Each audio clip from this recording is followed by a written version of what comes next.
Assalamualaikum warahmatullahi wabarakatuh.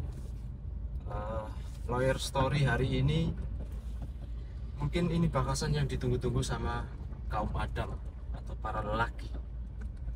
Hari ini kita mau sidang permohonan izin poligami.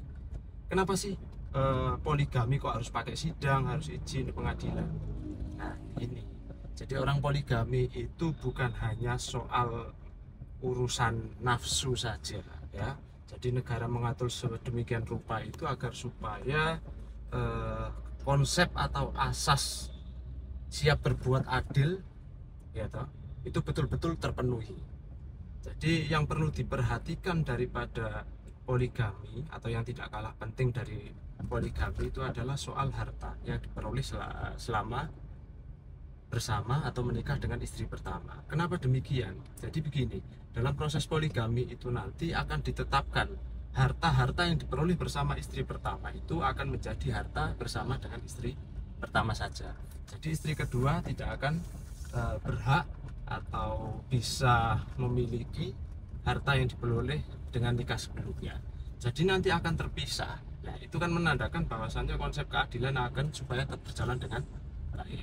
Jadi misal selama bersama dengan istri pertama itu sudah punya rumah satu ya, terus kemudian nanti itu akan menjadi harta bersama antara sang suami gitu dengan istri pertama. Oleh karena itu berarti konsepnya istri kedua ini harus disediakan rumah tersendiri oleh itu gitu loh, supaya tidak terjadi masalah. Ya di samping itu rumah nanti statusnya juga jelas bahwasanya ini adalah rumah yang dikuasai oleh istri pertama dengan suaminya. Jadi nanti tidak terjadi konflik gitu.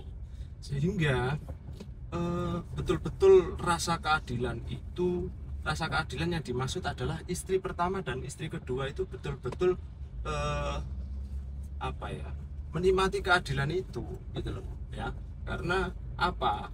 Kan banyak terjadi konflik antara istri pertama dengan istri kedua, kemudian mungkin dengan istri ketiga atau mungkin dengan istri keempat, karena memang jatahnya sampai 4 gitu loh. Nah, kalau memang nanti masing-masing disiapin rumah atau dibagi hartanya masing-masing, tentu itu kan konsep keadilan itu kan terjaga. Tidak hanya konsep keadilan karena kepuasan saja gitu loh ya. Jadi poligami itu nggak sembarangan gitu loh. Jadi memang harus ada apa-apa yang diatur, termasuk juga perhatikan penghasilanmu. Jangan seenaknya dikira poligami itu gampang, yang penting nikah lagi, yang penting dapat terus. Nggak bisa segitu. Jadi hakim juga akan melihat kemampuanmu secara finansial itu bagaimana, apakah ini nanti bisa nggak menghidupi 2 istri atau bagaimana kan gitu. Masa maaf ya, gaji UMR mau poligami ya toh, secara nafsu biologismu pasti mampu, tapi hidup itu kan tidak hanya untuk urusan biologis gitu loh. Jadi kadang-kadang materi juga harus dipenuhi kan begitu. Sandang, pangan, papan juga harus terpenuhi. Kalau istri satu kan sandang, pangan, papannya kan cuma satu ya. Kalau istri 2, 3, 4 ya tentu 2, 3, 4 juga begitu ya. Jadi istilahnya double kan gitu. Makanya dalam permohonan poligami harus dipastikan kemampuan secara finansialnya bagaimana, terus kemudian soal pembagian harta, pemisahan harta itu harus jelas supaya tidak terjadi konflik. Oke, bagaimana? Masih minat poligami dengan segala keribetannya? Tapi ingat, perlu dicatat bahwasanya poligami itu hanya bisa melalui pengajuan di pengadilan terlebih dahulu sebelum melangsungkan pernikahan. Kalau di luar itu, maka itu bisa kena pidana. Oke? Jadi poligami yang nikah siri itu sebetulnya si istrinya, istri pertama, istri sahnya itu bisa melaporkan pasal 284 KUHP. Ancaman pidananya maksimal 9 bulan. Jadi harus resmi. Kalau laki-laki ya harus berani ya. Tidak berani poligami ya berani bertanggung jawab. Oke, terima kasih. Jangan minat.